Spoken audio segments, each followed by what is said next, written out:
Welcome to our channel. Today we how to withdraw BTC using SegWit in native address formats. Easy tutorial step by step. To withdraw BTC using SegWit in native address formats, start by accessing your cryptocurrency wallet.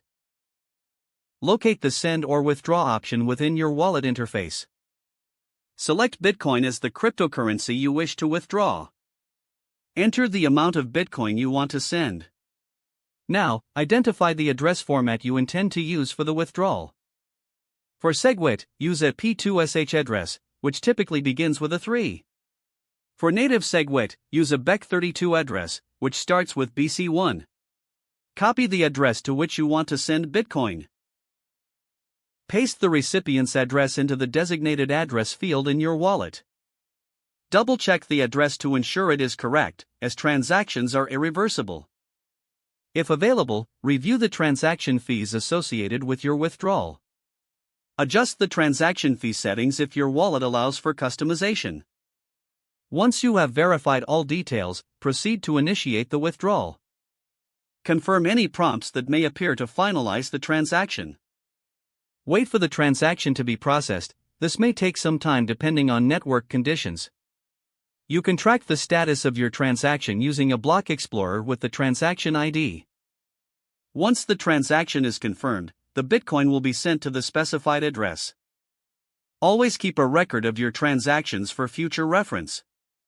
If the page does not load, refresh the browser or try again in a private or incognito window. Make sure you are using the correct email address, then retype it carefully to avoid small typos. If your password is not accepted, use the reset option and create a new strong password you can remember. Check your spam folder for verification or security emails, then complete any requested confirmation steps. Enable two-factor authentication if available to improve account security and reduce unauthorized access risk. After signing in, review your profile details so your contact information and settings are accurate and current. If you see an error message, note it down and try again after restarting your device and internet connection.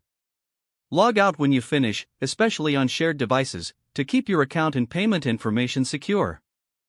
If the page does not load, refresh the browser or try again in a private or incognito window.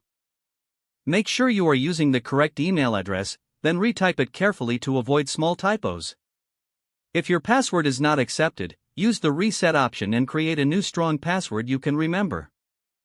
Check your spam folder for verification or security emails, then complete any requested confirmation steps. Don't forget to like this video and subscribe to our channel for more step-by-step tech guides.